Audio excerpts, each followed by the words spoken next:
And I remember sitting in that rehab, and we were sitting in a therapy group, and it was a rehab for men only, from about 18 years age to plus.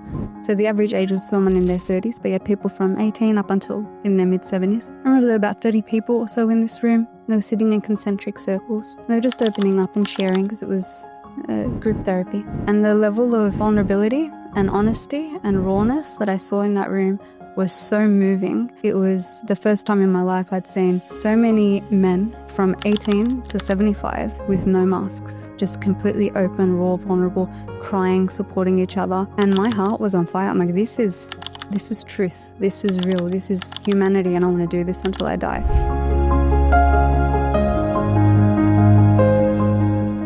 Welcome everyone to the Be Thyself podcast by Joanne Lolash. Today, can you believe it, is episode 15, and we have Chantale Ishac here today. Welcome, Chantale. Thanks for having me, Jo. Chantale is an addiction and trauma specialist for high performers. Chantale is the founder and lead trainer of Brainspotting Middle East and North Africa. She's also the founder of Chantale Maree Recovery. What an honor to have you here today, Chantale. No, it's my honor to be with you, Jojo, and your audience. Well, Chantale is actually not only someone I know that works in the field, but Chantale and I have been friends for over 20 years. We were old neighbours. And I caught Chantale here while she was holidaying, seeing her family from Dubai, because she's based in Dubai. So I was very lucky to get her here today. Today, we're going to discuss everything about trauma, addiction. We're going to get a bit of a background on what Chantale does and how she even got into this space. Chantale has 20 years expertise in this field. So today we're going to really, really get into the background of it and understand what trauma and addiction is. So Chantale, tell us a little bit more about how you got into this space and just your background and how you started and what got you into trauma and addiction. Firstly, I'm so happy to be here with my beautiful old neighbour, Jo, and I'm so excited to see this podcast flourish as you're growing it, because I've seen a few of your past episodes and you are such a geeky, brilliant nerd, and I love your brain. But now to answer your question, how I got into it, it's really randomly and just out of curiosity. So I think I was in year 11 when they give you the UAC guide and they go, what do you want to do for the rest of your life? And you flick through all the different uni degrees and you go, what do I want to do for the rest of my life? And I remember seeing a degree, it's changed now, but at the time it was called a Bachelor of Health Science and Rehabilitation Counselling. Really long name. Now it's a Masters of Rehabilitation Counselling, so you can't find it as an undergrad. And the way that it described it is you're working with individuals that are impacted by either a physical injury or a psychological injury or a disability or a social disadvantage, and then part of the process of rehabilitation back into society, back into work. And they gave some examples, and one of the examples was on addiction, which is a bit of a misrepresentation of the degree, I have to say, because addiction was only one elective in the entire degree. But when I read the little blurb in the UAC guide, it made me think of people that I knew that had addictions in my life. And there were a few of them while I was in grade 11. There were people that I knew, quite a fair number. And when I looked at their characters, when I looked at their personalities, they were really beautiful souls with deep sensitivity and really kind hearts.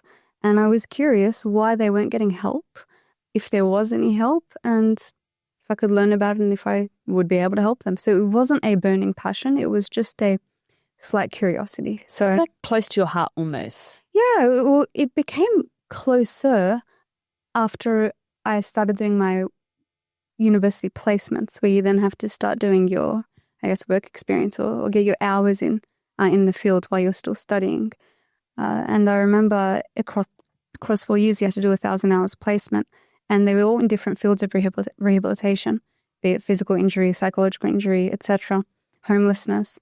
And I saved the 4th year, which was the longest, to do it at a rehabilitation centre in Canada, a drug and alcohol rehab. It was run by the Salvation Army in Calgary. And I remember I was there for 2 months. And that was my 4th placement, but it was the first time in addiction, because I saved the longest block to be there. And I remember sitting in that rehab, and we were sitting in a therapy group, and it was a rehab for men only, from about 18 years age to plus. So the average age was someone in their 30s, but you had people from 18 up until in their mid-70s. I remember there were about 30 people or so in this room. They were sitting in concentric circles. And they were just opening up and sharing because it was group therapy. And the level of vulnerability and honesty and rawness that I saw in that room was so moving. It was the first time in my life I'd seen so many men from 18 to 75 with no masks, just completely open, raw, vulnerable, crying, supporting each other. And my heart was on fire. I'm like, this is truth. This is real. This is humanity. And I want to do this until I die. That was when I felt the passion. It wasn't in grade 11. It was that moment. So that was the beginning of a very long journey working in addiction recovery, be it in residential treatment, then going into private practice. And I could talk for hours how it unfolded, but I won't go into everything. But it went from nonprofit residential into private practice, then specializing with high performers, athletes, CEOs, creatives, people with very addictive natures who have a tendency to be very high performing. And then in that work, I then came across a modality called Brainspotting, which really revolutionized my treatment that I was doing with my clients because I had developed my own recovery program using a whole bunch of therapy modalities with clients. And Brainspotting got there much faster. But to give the explanation of addiction and trauma, when we're working with addiction, we are actually working with trauma because it's a response to trauma. So that's how I ended up going into the trauma stuff. You said two things, and that is close to my heart because having been my age and having the life experience, I noticed that people with the kindest and the softest hearts are usually people that do suffer from, I say, whether that's a trauma and addiction, because I find that they're so soft and so kind. They're not ruthless. They're not hard. But they don't have tools to proceed in their life, or heal things and move forward based on the wound that they originally had whenever that happened. So I do notice there's a connection there because I've seen it with my own eyes. And I remember asking myself that question. I was like, why is that happening to those people? And as a person who's had my own life experience, I noticed that I needed to learn strength and resilience to be able to uphold whatever life threw at me, coming from a real kind, soft nature. That was how we were raised at home. And so I do see that connection, and you've actually hit the nail on the head that there is a connection there between soft, kind, trauma and addiction behaviors. And we're going to go more into that now. So the next question was, you mentioned addiction and trauma and how they're connected. Can you define what addiction is? So the actual proper definition of addiction. Yes. So with addiction, how do I know something's an actual addiction? It needs to have two characteristics, and they both need to be present. So in addiction, it doesn't matter what the behavior is, doesn't matter what the substance is. Is it something that I've tried to stop long-term and I can't? And long-term means 12 months plus. Have I been able to stop this behavior for longer than a year? If I'm not able to, that's condition 1. Condition 2, is this behavior causing me harm? And it could be any type of harm. It could be relational harm, could be financial harm, could be vocational career harm, could be physical harm, could be emotional harm, could be spiritual harm, any form of harm in my life. Are both of these characteristics there? I've tried to stop long-term and I can't, and it's causing harm. That's an addiction. What is not an addiction? I'm addicted to chocolate. You're able to stop eating chocolate. Yeah. Is it really causing you harm if you're having, a chocolate bar, every couple of days? Well, no. You're in nutrition, so you might argue with me. I say, yes, Shanti. I mean, if you're obese, and you can't get off it, there's definitely an addiction there. Yeah. If there's a treat here and there, but you find yourself on that regular bandwagon, I just think that's a neural response to an emotion that you haven't really dealt with.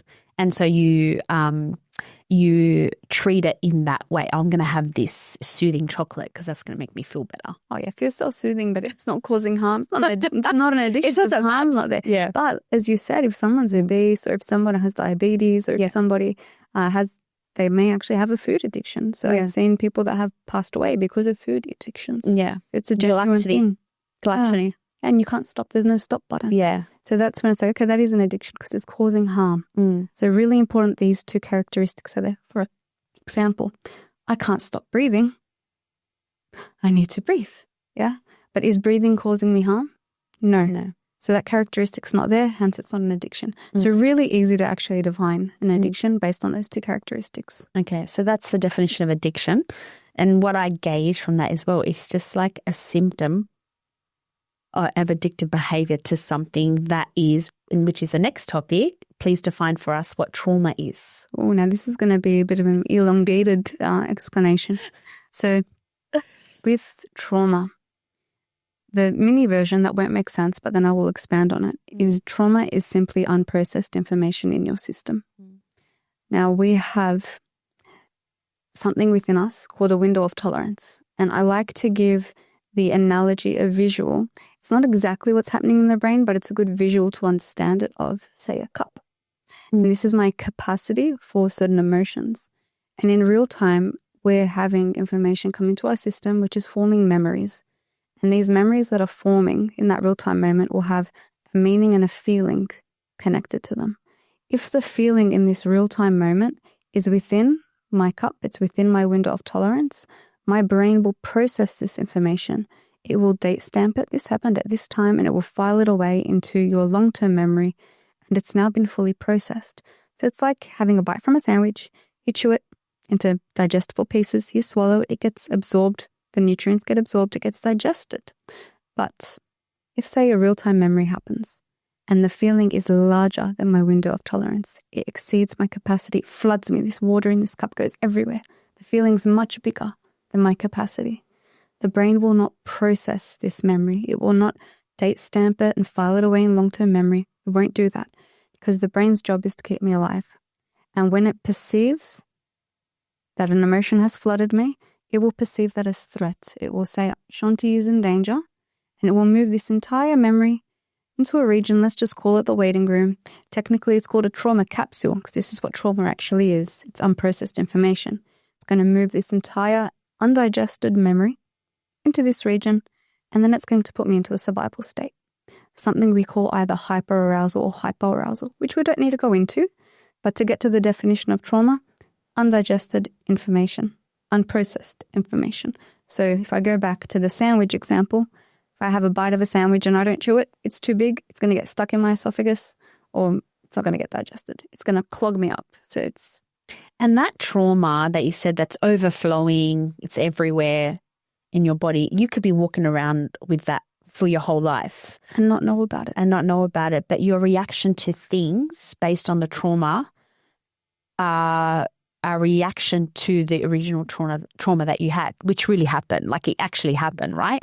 And when I say this, so this is a podcast for my audience, and I love to share information for them, and I love solutions, and I love them to be aware of certain things that maybe they're not aware of, but we're defining it here for them, we're explaining it to them, and we'll go into solution mode shortly. So they have had a trauma, and small ones, emotions get date marked with, like you said, a little number and a date at the time they get stored.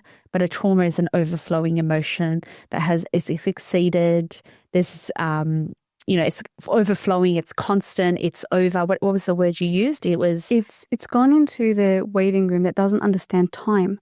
So it's not processed. It hasn't been date stamped, as you're saying. So for the rest of their lives, until it's actually processed, their system will react in the exact same manner that it did at the point of inception. Okay. So that same exaggerated response, whatever it was, even if it's not the actual issue. So for example, if I was feeding my cat and there was a snake in his cat food, for example. Yeah. And I had a big shock and I was afraid. Because that's unprocessed, let's say I'm going for a walk down the street and I see a stick 20 years later. It's a stick, it's not a snake. My body will have the same startle response and the exaggerated fear response, even though it's just a stick, and I won't know why. Yeah. So examples like that. Okay, awesome. And we're going to go into examples, solutions in the next one. So, all right, we covered addiction, little definition, and we covered the definition of trauma. Let's do a deep dive into trauma. So we'll leave addiction for another episode. Can you describe to us the impact that it can have on oneself? So what are examples? Give us scenarios, and then we'll go into solution mode. So to explain the impact it has on us, I'm going to briefly explain the brain using my fist as an example of the brain. But for people that are just listening and not viewing, I'll explain what I'm actually showing on the screen. So I'm balling up my hand in a little fist, but my thumb is tucked under my fingers. And if this represents my brain, where my fingers are, that's the prefrontal cortex, the front part of my brain. That's my thinking brain, or what we would recognize as the conscious mind. So it's where I'm aware of things. It's where logic lives, rationality lives. My thumb that's tucked in the middle here, that's my subcortex. There's many different regions of the brain that are within your subcortex, but that is where your memories are stored. That's also where your feelings come from and your emotions. This connects to your brainstem, goes down your spinal cord, and goes through all the nerve endings in your body. So if I'm feeling anxious, that's coming from my subcortical brain, not my neocortex, not my prefrontal cortex. So I can't think my way out of anxiety. I need to do particular techniques that access here. Yeah. So what's underneath that? That's underneath. So if I'm going to look at how is this impacting me in everyday life, it's not something I'm necessarily consciously aware of because it's coming from the subcortex, but it's going to show up in my body through my nerve endings. So for example, I'm going to give a story of a woman I deeply love, and she's happy for this to be shared. But I remember she's a relative of mine, and she was visiting, and she saw my cat, and she got scared. My fat cat, Sylvester. And I remember we were having dinner, a bunch of us, and she was talking about her phobia of cats. And I said in a joking manner, oh, we should brain spot that. Because that's a technique where you can address phobias very, very quickly. And she looked at me wide-eyed and I was like, I'd love to, please. And I said it in a joking manner, and I was like, oh, if you're comfortable to, like, we can after we finish dinner. If you really want to, I'm happy to. And she goes, yes, after we finish dinner, please. So we finished dinner, we had our desserts, and then pulled out the brain spotting pointer, a little magic wand, and we started brain spotting. And then traumas came up of the civil war in Lebanon. Traumas came up where she was young and she wasn't sure where if her parents were going to come back home because they were bombing in Beirut, and she was up in their home in the mountains. So all these fear-based memories from childhood were coming into her mind. And then I think we did this for about not even 20, 30 minutes, and then we wrapped up. And then she was walking around the cat, and she's like, I'm not afraid of the cat. Is this just like a psychological trick? I'm like, no, we've actually resolved the trauma. Yeah. So that's how it can show up in ways that you don't even realize, where you can have random phobias of things and be more hypervigilant and be more scared and not know why, because of things that are stuck in our system that just haven't processed, and it's not very obvious. That's fear. Another way is being very reactive and also not knowing why we're so reactive.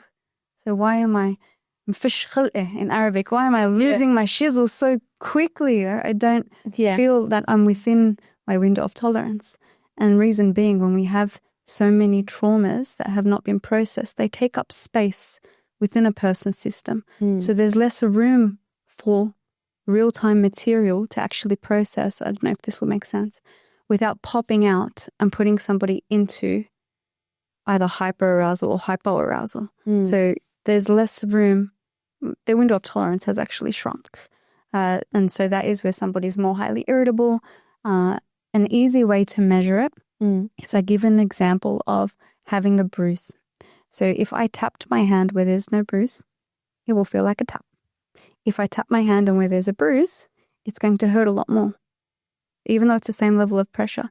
If I have a really bad bruise, Joe, and I tap again, same pressure, I might not feel anything. It's actually numb. So the key here is about the response and proportionality. So if an issue is, say, a level 3, but my interior response, not external, but how I feel on the inside, is either disproportional, over or under disproportionate. Yeah, it could be under as well. Then it's showing that there is something in my system, in the subcortex I'm not aware of, that this is hitting. Yeah. And this is how it's showing up. You know, when I started doing the work and I started understanding this, I started to observe. I'm very I've got a lot of introspective. That's why I'm in this space, right? I was like, if I had something happen, it showed up to me and it was like hurt my heart, or I felt like a rush of energy, I'd be like, oh my God, I wonder what that is. I was starting to observe. And then I was like, sometimes things happen to you when you were younger. You didn't even know that it happened, but it makes you aware as your adult self, because your reaction to it or your feeling about it is it's like a discomfort. And so I started to observe that. And then I've dabbled into this space for a little bit, but inner child therapy was the thing I did for the subconscious clearing. So I would do that method on me, or I'd see a practitioner to clear it. And I know me and you have done a session together as well with brain spotting as well, which we're going to go into next, which I also helped to reduce the emotion based on the scenario. So you've given us 2 examples, and I would say that, and you use those 2 terminologies, it's like what's underneath. So what's the front part called? What's that called? Prefrontal cortex. Prefrontal. And what's inside? Subcortex. Subcortex. Underneath. So that's the root cause. So your subcortex is the root cause. It's not necessarily the root cause, it's the place where it lives. Okay. Yeah, but the cause is that real-time moment that the emotion was larger than your window of tolerance. Okay. That's what caused it. And the feeling was too strong. And it gets stored in the subcortex. Yes. Is that stored in the subconscious? We would call that the subconscious because you don't have conscious access. Okay. Yeah. It's also stored in your nerve endings. So it's coming from that region in your brain, but it's going to show up in your nerve endings. Yeah. That's why when you feel sad, you might be feeling choked up in your throat. When you're feeling angry, you might feel fire in your chest, or wherever it might be. So it will be living in here, but it's going to show up in your body. In your body, okay. All right, I love that. So what percentage do you think of our subcortex, because did I get that term right, subcortex, is running our life? What's your subcortex runs your entire life. Even if you think of your hair growing, that's coming from your subcortex. If you're thinking of infections that are being fought in your body you're not even aware of, that's coming from your subcortex. Your heart beating, your subconscious beliefs that you're not aware of, they're in your subcortex. So there's a saying by Carl Jung, until we make the subconscious conscious, will forever direct your life. We'll call it fate. Run our life. Yeah. Now, how accessible, because I believe that 100%, and the whole meaning of why I wrote my kids' nutrition books was to plant healthy seeds in the child's subconscious in that growing age, right? Because I learned their programs. How much of that do you think is fixable? Like how much of us, like, you know, we're aware that these things are stored in the subcortex and all these things happen at that time. As an adult, and you want to do the work, and this goes for my audience because these are techniques for them to look at, how much of the work can we do to unclear or not clear, but like heal the subcortex? Like how possible is it? Have you noticed, Jo, that kids that play basketball end up generally being quite tall and limber? Kids that, you know, play footy, typically their physique ends up being more kind of bulky and wider shoulders. Yeah. It's not that they were born with those physiques. It's the training that builds those physiques. In those detrimental times, right? So 0 to 7? Just in terms of their activity, their constant, it's exercise. Because our body is full of muscles, and the way you train it, it will develop that way. The brain is a muscle. Yeah. So with everything that's in there, we can change the brain with the right amount of work. But we also need to stay humble in knowing that we're not God. There's a saying that my friends in Dubai laugh at me because I like to say all the time, and I will say in Arabic, Ana mashallah, I'm not God. Yeah. Or like, Ante Allah, are you God? Like, so we are not God. Yes. We do not know. Yeah. We do know that we can train the brain. We just don't know how long it will take and what it will look like. But yes, if you change environmental factors that are impacting the individual, if they're doing the interior work, if they're using the right modalities, you can change this. We just don't know the timing. It could take one person 5 minutes. It could take another person 50 years. And I guess it depends as well on how much trauma they've lived. So it depends on like how much they need to clear. Yeah. And it's not necessarily trauma. Sometimes it's, say I wanted to level up in my life and I wanted to be something great. depending where I came from, will depend on how much work I need to do to get to the place that I need to be. Because if I wasn't taught to be great, then being great is sort of out of my region. So I have to train my mind and my body, my nerve endings to rewire me to become that. Yes. Right. And that's the work you do. And then I think what you need to do as well, and I know this from my own experience, is remove yourself from places where it fed your old self. Because if you don't want to be that self, you need to remove yourself from places where it fed your old self, because it's no longer serving you for where you need to go. And it keeps reliving the same experiences that you had in the past, which could be being your smaller self. It could be reliving traumas that, you've already done the work from. So you need to then up level from that. Correct? Exactly, because then you're strengthening pre-existing neural networks that are habits. And so if we feed them, have you heard of the black wolf, white wolf from Native American legends of which wolf will you feed? No, tell us about this. There's so many, it's been around social media, and every rehab I've worked at, every manager stuck it on their door. But it's a story of, I think it's from the Cherokee tribe, where you have a bunch of little Cherokee kids. They're sitting around a big bonfire, and one of the Cherokees, his granddad, is the chief, and tells the chief, "Granddad, tell us a story." So he looks at all the little Cherokees. He goes, "Okay, inside every single human being, there lives a black wolf and lives a white wolf. The black wolf represents everything that's harmful to the person, be it feelings of inferiority, greed, resentment, etc., etc. Whereas in the white wolf represents everything that's helpful to the human being, be it love, graciousness, forgiveness, etc. Because in these two wolves, they're constantly at war with each other. Then the little Cherokee looks up and he goes, "Oh, which one wins the war?" It's the one you feed. Really, really simple. And what a perfect analogy for neurology, because the neural networks we have, which run our lives, the one that you feed will become dominant and automatic, and the one you starve will die off, just like those wolves. Whichever one you feed is going to win. So if you are still feeding the old self, as you termed it, it's not going to die. It's going to keep battling the new self. So you need to let it starve. You have to. And I think, like I said, is to pull yourself out of the environments that keep feeding that. Yeah. Because if you want to do that, which is level up, feed the good stuff, like which one you're going to feed, you need to pull yourself out of environments that keep feeding the old self. And I think that's really important. No one talks about environmental factors. I think it goes underrated. Would you say that this is like a neuroplasticity method? Definitely. It's all about neuroplasticity. So neuroplasticity, would you like to tell us what that is?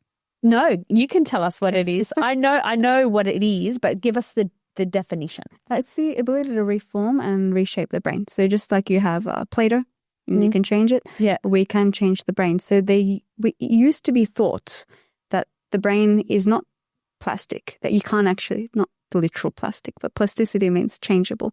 And that once something is set, it's fixed and it's permanent. And then the last several decades have shown us how untrue that is, particularly when you look at the world of physical disability. And they're like, if somebody has an injury, a brain injury in particular, or even a spinal injury, for example, or they may have a congenital disability, the limitations that they have that for life. That used to be the belief. And then we see that is complete. You're like, no, ridiculousness. Yes, but it comes with work. The individual has to go through rehab. And like physical rehab and they're building through the movements, these neural networks in their brain. So they're changing the brain that is sending signals to the nerve endings in their body to start moving, but it takes work. So that's neuroplasticity. You can change things. Doesn't happen overnight though. Yeah, and it depends on the person, where they come from, what they're working on achieving, what they want to achieve. That all depends on the time, the space and all that. And as you said earlier, it also depends on the amount of trauma a person's had. Exactly. So where how much is in there. Yes. Because where it comes from, like it's different for everyone as well. I do believe though some people say the trauma isn't bad, but they hold on to that more. Like some people can hold on to an emotion more just in general. And I do, and I don't want to, throw words out here and there, But I do think some of the neural pathways for some people are a little bit slower in processing an emotion. And it could be related to some modern day diseases that they're diagnosing now. One could be autism. One could be, people who are a little bit neurodivergent, I would say. And I do have science to back that up, but that's a whole nother episode as well.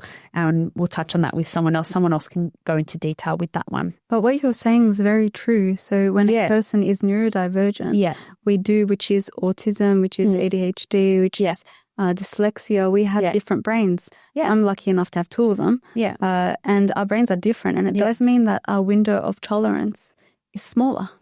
So for example, sensory overload. A person who is not neurodivergent could be sitting in a room with 50 conversations going on and they're TV blaring, and their brain's filtering system is working perfectly. So what it does is it actually filters out all the noise and allows them to focus on the person speaking next to them. Someone who's neurodivergent is like, oh my God, this is too overwhelming for me because there's no filter. And so their window of tolerance now shrunk because it's gotten so full. So they're probably going to have what we see as an autistic meltdown. So can you blame them? They have 20 raging TVs going off in their head. And that is factual, but we won't go into that because we don't really specialize in that. But I do understand from my experience and over the years that actually exists. I know people who have methylation issues, that don't detoxify properly. They could be symptoms of someone who has the inability to process emotions at 100% and can get stuck in things as well. But anyways, we've briefly touched that, but thank you for verifying that, Chantale. Can you give us examples of where this comes from? Now, I know you've given us examples of scenarios, but you did briefly mention that they could come from epigenetics and just obviously a normal scenario. Like give us two examples of an epigenetics, so down the line trauma and just normal experience of trauma for one Yes. So if we're looking at the definition of trauma, where it's your emotion has exceeded your window of tolerance and that's created a trauma capsule, it's unprocessed information. That can happen in a person's lifetime, so our own experiences and also pre-verbal. So it can also happen when I'm in my mother's womb, and it could be things that are happening to my mum, and then in utero there's a flood of cortisol that I'm going to be experiencing at the time, and I'm still in utero. So there are things, but it's still in my lifetime. So it started in the womb. Yes. So my pre-verbal, I have no conscious memory of this. I can't remember it consciously, but it still happened in my lifetime. So it happened to my system. I experienced it. Then there's another form of trauma that we could carry that never happened to us in our lifetime. And this is what we call epigenetic trauma. And this is trauma that's happened to anybody in our bloodline before we were born. And I'm going to explain what that means.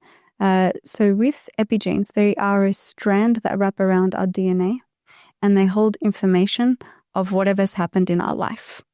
Our DNA is not supposed to change unless it's exposed to something it shouldn't be exposed to, and it will change DNA, but it should not change. Epigenes are constantly being marked with what's happening in our life. They wrap around the DNA. And then when you have children, you pass on your DNA and your epigenetic material to your kids. So they did a study. There have been 3 studies so far. The initial study was with Holocaust survivors who migrated to America. And they saw on their DNA, on their epigenes that wrapped around, that they had markers of deep trauma, that experienced deep trauma.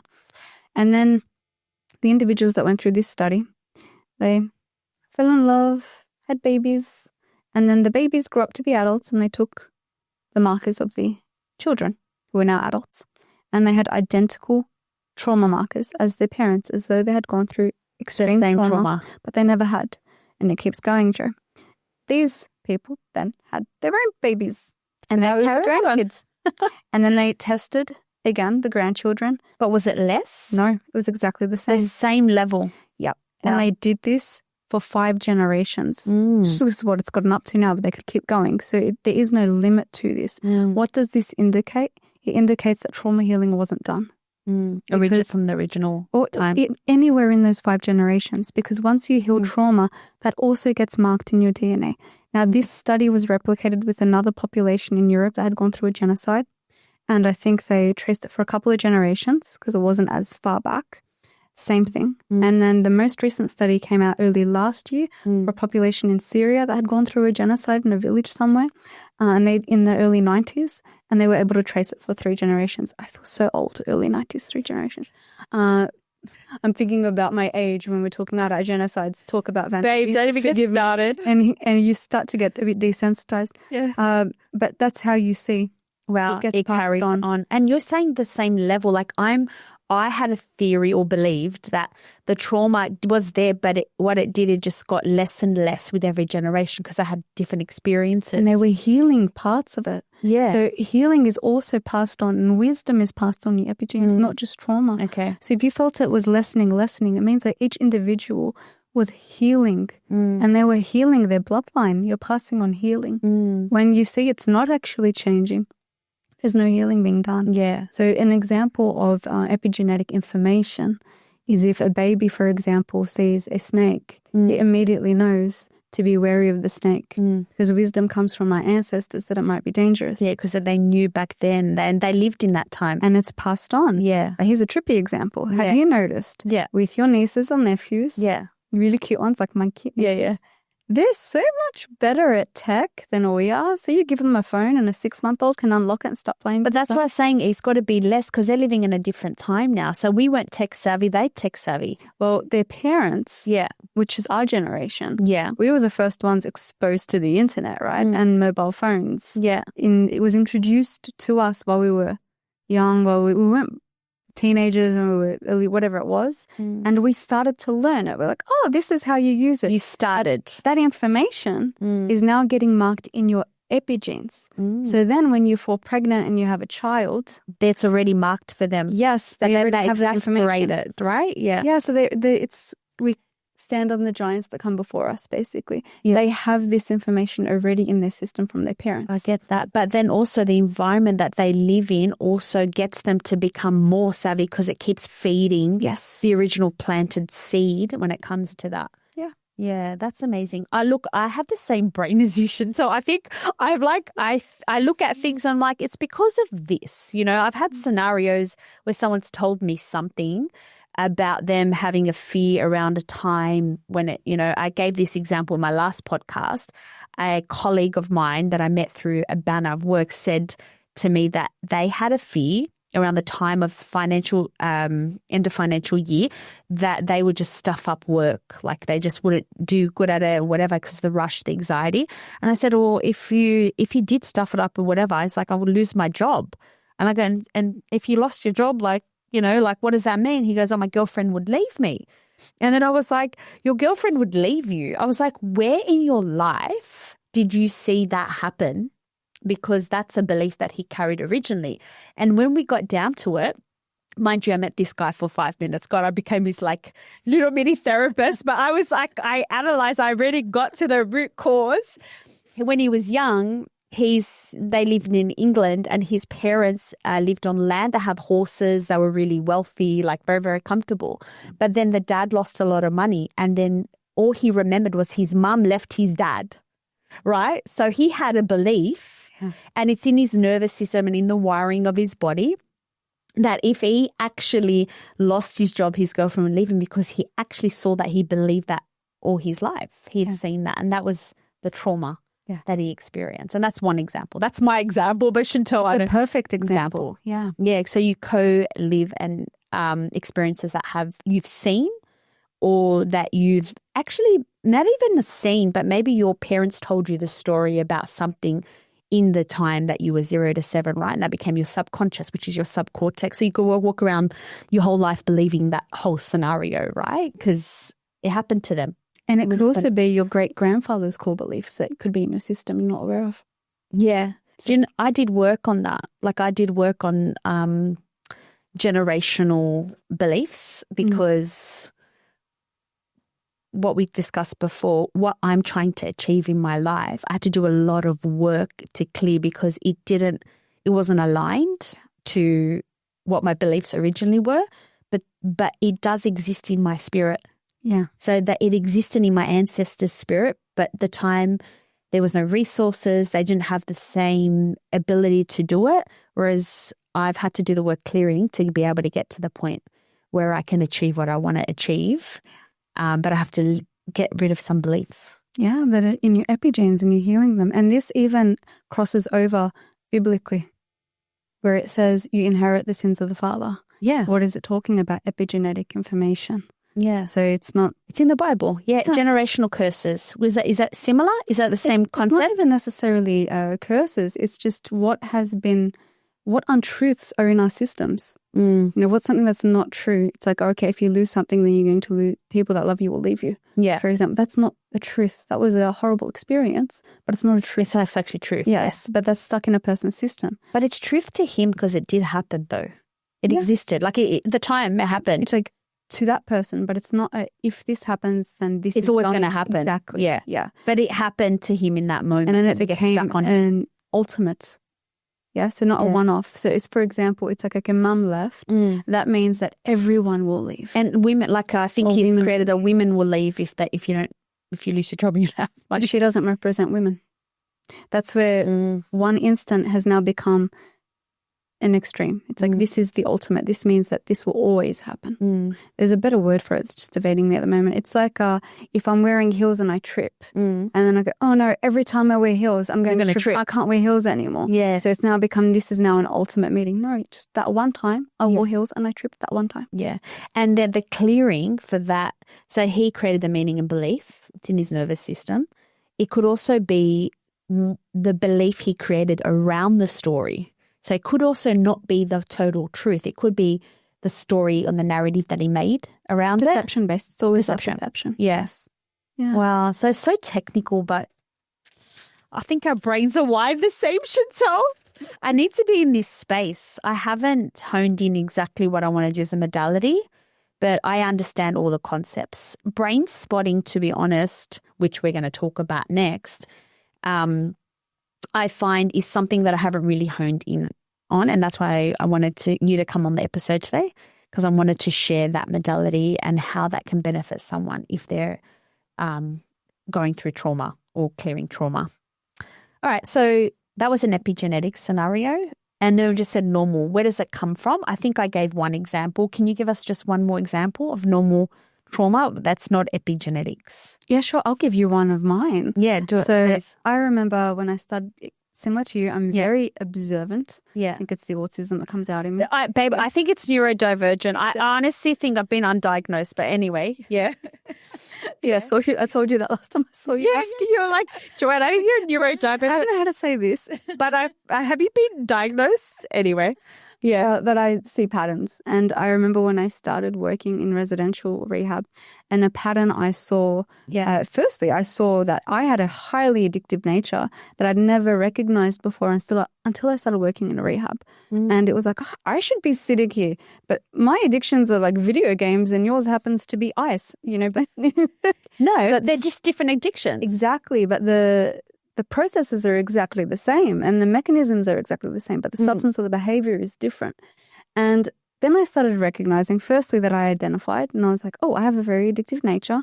And then I started noticing in the rehab, a common wound with many people that were in the rehab was a father wound. And there was like an abandonment with the father. This was it's not universal. It's not a must-have, but it was very common, more often than not. Yeah. And I looked at myself and was like, yeah, my dad have an epic relationship. I'm the oldest daughter. I'm daddy's girl. Like I did not have a father wound at all. And I'm like, or a father abandonment wound.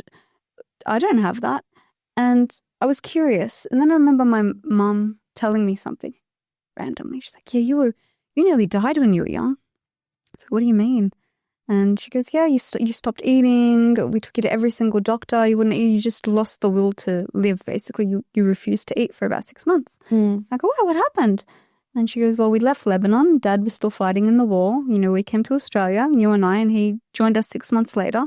She goes, but in those 6 months, because I was a year and a half, I was a baby. She She goes, you just stopped eating. And then as soon as your dad arrived, You started eating. you started eating like nothing was wrong or whatsoever. So that would have been the subcortex belief around the time that he I was being abandoned by my dad. And I was very close to my dad from birth up until when we left. But also not just abandonment, but you would have just actually fully missed him. Yeah. Like attachment, like more attachment style. Yeah. And attachment styles we haven't spoken about, but this is really important when it actually comes to trauma. Because if you're not attaching securely to your parents, that window of tolerance is going to get flooded with fear. Yeah. Because you need your parents for survival. Absolutely. So that is going to create traumas. So did you ever clear that? Because what would happen in your current life is that you would have an experience that would trigger off this. If abandonment comes up in your adult self, the abandonment is heightened. Well, yes, it would bring up a lot. And because it was unconscious, until I realized that when I entered my career, of course, when you work in this industry, you're constantly having to, just as you said yourself, look at what's going on within you and clear what's going on within you. Otherwise, you can't help anybody. Yeah. And you need to walk the walk if you're going to talk the talk. Yeah. The way it was showing up in retrospect is constant dysregulation. And I wasn't aware of the constant dysregulation. And so it was constant self-soothing behaviors. So either I was dissociating and escaping through reading, which was a running joke with my cousins and my family. Everywhere Shanti goes from the age of 4, faces in a book. She's just constantly reading. But really it was escapism. And then it turned to video games. Or then it turned to computer games, whatever it might be. It could have been phone or could have been anything. You just keep switching. It's like people, they stop cigarettes and they start vaping, and then they go vaping, they stop vaping, they get on coffee or something. Constant self-soothing behavior. But what are you soothing from? And it's dysregulation, discomfort, and you're not aware of, and you're not even aware of the belief because it's subcortical. Yeah. So the way you experience it, because it's beyond your awareness, it's just being really uncomfortable all the time. Yeah. You said something in your very early stages about you notice patterns. Okay. In the previous podcast that I did, I've always seen patterns. Everyone thinks I overthink and I've whatever, but I pick up on continuous behaviors and patterns, and then I try to understand the why. I'm the girl, like I'll dig, like I'll try to find the answer, the root cause to something. That can be a blessing and a curse at the same time, as you may know, right? Because you can't analyze everything. You can't get to the root cause of everything. 100%. Okay, interesting. So that was, and then how did you heal that? So that was your example. How did you heal that? Through my own work with brain. Through the work. So you did the brain spotting. Yes. Okay, wow.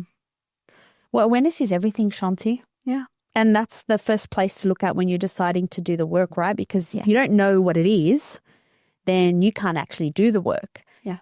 Whilst that could be trauma related, so, subcortex belief that's driving your self-soothing, I do believe that human biology plays an aspect in that. It could be a lack of dopamine. Dopamine is the happy hormone. What I've understood with dopamine is you need folate and B12.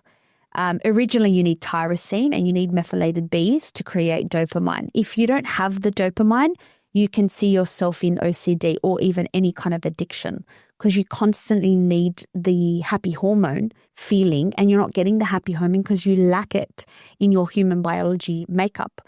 So you lack that ingredient. So what you do is you go find dopamine hits to replace what you actually lack in your human biology, 1. Or it could be 2, that you had the feeling that you had, and that feeling that you lack, you want to self-soothe. So you need the self-soothing through these, things to feel better about a scenario. And I think we all do it and we've all done it. And I believe it's part of the human experience. And this podcast is all about being thyself. It's about human potential and looking at all aspects to be the best self. So can you just give us some solutions? Because we're about to wrap it up and we've talked about all these topics. Can you give us a solution from your perspective, from your career, from your expertise of what someone can do to actually heal the trauma and continuously do the work to evolve? Definitely. And I just want to go back to what you said about dopamine because it's so on point what you shared as well. Yeah. And when you're looking at addiction being a self-soothing behavior, statistically, when you're looking at addictive behaviors, there's a 70% or so correlation with ADHD. So people that have ADHD, They need dopamine. Much more likely to have addictive behaviors because they need dopamine. Yeah. And with ADHD, it's the reason we struggle with dopamine is not that we don't produce enough. There's something in the brain, I can't remember what it's called, that cleans up your dopamine. And when we have ADHD, we have too many of them. Is it L-DOPA? Maybe it's L-DOPA. Possibly, but it cleans it up. And so we run out of dopamine much faster than others. And that's why we can't retain. So it has to do with dopamine retention. We can't retain the dopamine like a typical person would. And so that we will be seeking dopamine constantly. And so when I talk about an addictive nature, it's not the same thing as an addictive personality. An addictive nature is someone that's more dopamine driven because we're always looking for dopamine. Yeah. So you don't have enough of it. Like that's running out. That was in my first podcast with Magestri in nutrigenomics, which was genetic testing. So she said that in your human biology, some people break it down too fast. That's it. Or it's too slow. It can be either. Or some people can do both. It's too slow and too fast. So it's this constant need for a dopamine here. Yeah. So people who crave sugars, for example, it could be that they're needing that to self-soothe their dopamine, dip. Or, people who have where they get angry and whatever, that's all dopa, and neurotransmitter production as well. But anyway, back to yours. From a healing perspective, from the addiction perspective, from your trauma specialty, what could people do to heal? So when you're looking at what is trauma, that gives you the answer to how to heal trauma. Because trauma is unprocessed information because, why is it unprocessed? Because it exceeded your window of tolerance. It exceeded your capacity. So the only way that we can heal trauma is to bring it within your capacity for it to actually process. So we need to increase the size of a person's window of tolerance. And there are many ways of doing this. So, for example, before I even go into brain spotting. Define it for just a quick definition of it. If we're looking at the quick definition is we need to increase the person's window of tolerance so that information can come back in and process. But how do we increase the person's window of tolerance? There's many ways. One of the most impactful and the most important is relational. And the reason it's really important relationally is we are herd animals and we feel safe with each other. And also, why it's relational, our subcortex emits brainwaves. They attune to each other. They connect to each other. And there have been many studies that have shown this, but I won't go into them. So, for example, if I'm feeling very calm, Joe, and you're remembering something that's really dysregulating, my calmness is going to give you a larger window of tolerance so that information can come into your brain, into your window of tolerance, and start processing. But your window is now larger because my calmness is impacting your limbic system. So I mentioned the word limbic system. This comes from a very ancient part of our systems when we didn't have verbal communication. If someone in the tribe saw a lion, there was no word for lion. He would feel fear. Everyone around him would feel fear and be on guard. So this is how we communicate. This is also how we heal trauma. If we are around people who just feel very zen, very calm, we feel safe with them. Traumas you aren't even aware of that you have in your system will start to process on their own in the background because you now have more capacity in your system. So it's about capacity. Yeah. So opening that window of tolerance capacity, and you can do that by the brain spotting method. That's a method you can do that. That's one modality you can use, yeah. Yeah, and I know we'll go into that more in our next podcast, but basically it's the neural pathways. Did you say? What was it? It's your window of tolerance. Yeah, but where from what nerve? Through your iris? Oh, no. If you're going to talk about brain spotting, that is also increasing your window of tolerance through several layers. One layer is relationally with the clinician, with the practitioner who needs to maintain that calm state. Yeah. And then also the position of your optic nerve. So there's a saying in brain spotting, where you look affects how you feel. So I'll be looking around different places and I'm thinking about different topics unconsciously because the position of my eye is accessing, or my optic nerve is accessing a region of my brain that holds that memory. So if I'm thinking about my baby brother, I might look over here and then that's hitting a file of my brother over here. I'm thinking of my baby sister, I might be looking over there, that's hitting a file of information about parcel. So I'm not doing it on purpose. Different areas of my brain can be connected by my optic nerve. So with brain spotting, we're accessing these regions via the eye position because the eye position, it's not what I'm looking at, it's the positioning of the optic nerve accessing different regions. Yeah. And then the relational attunement, and there's much more to it. This all increases the person's capacity, and we're directly targeting the actual architecture in the brain where it lives to help it process. So if you, for example, 2 examples, your brother and your sister, if you had a trauma wound around your sister and say it wasn't your brother, then what would you feel in the moment where you looked to the right, that's where the neural pathway was stored? What would you feel in that moment in time? So there's multiple ways of finding the eye position. Many ways. One way is where I could be naturally looking. So if I'm talking about what the issue actually is and I'm like, yep, I had an argument with her and I was really hurt by her and I keep going to the back to the same position over there, then as the clinician, I am aware that this is the eye position that accesses that network. But there are many ways of identifying the correct eye position. What the person may feel can be different. A person may feel where they're looking naturally what we would call much more resourced. They may feel much more grounded because the eye unconsciously could be taking them to the spot that gives them more space in their system. There's a lot of training behind this to condense it within a few minutes. Of course, but we just want to understand it. Yes. So it might naturally take them to a place where they have more space in their system, which will give them that widened window of tolerance to start processing in itself. Or we can find it in a more manual manner. Okay. The eye position, in terms of what they're feeling, they might feel, again, more grounded, more resourced. They might feel more activation, so more emotions coming up, and processing will have the shape of a wave. So it'll start small, it'll then get big, and then it'll crash out. Some people will have sensations and emotions but not have any cognition, so they won't even know why they're feeling emotions or sensations. But why am I crying? I don't know why I'm crying. Or why am I laughing? There's nothing funny. So there was something that happened at the time that created an emotion they didn't know existed. Is that what you're saying? A trauma capsule. A trauma so capsule, anything that's unprocessed, that's the process. So it's like a very crude example would be, imagine I have things stuck in my intestines because they were too big to move through. Yeah. And now what we're doing is we're widening, so we're not flushing the intestines, but we're widening the size of the intestines. So whatever is stuck can now start moving. Can start moving it through. That's how I understand. And you won't even realize what's been stuck in there. You're like, oh, that's interesting. You're like, what? Bit of a crude example, but yes. Oh, lovely. Okay, so awareness, brain spotting is definitely one solution. You explained what that is and how we can do it, but obviously just briefly. And we'll go into a deeper dive into the neuroscience of brain spotting next episode.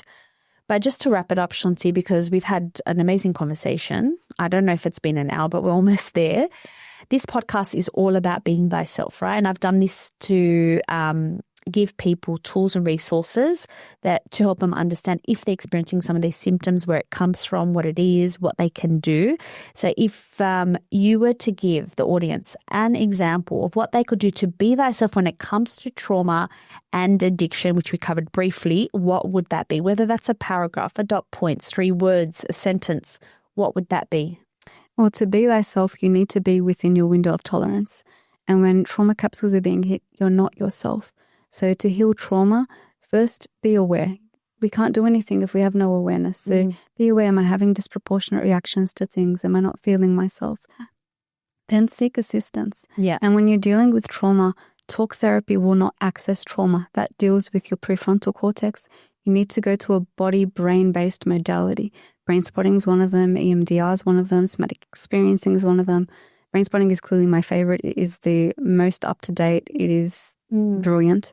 So seek assistance to process trauma with somebody that is trauma-trained, not trauma-informed, trauma-trained. And then your continued interior work.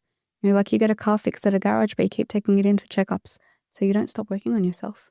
Okay, I love that. Thank you so much. Thank you. Shanti, your knowledge in this department is amazing. And that's why I was so privileged to have you on my podcast. Thank you so much. Thank you everyone for listening. This is the Be Thyself podcast. We've had Chantale here, who is a trauma and addiction specialist. We'll be going a little bit more into episode 2 on addiction and brain spotting. Thank you for listening. Have a beautiful evening. Thank you. Bye.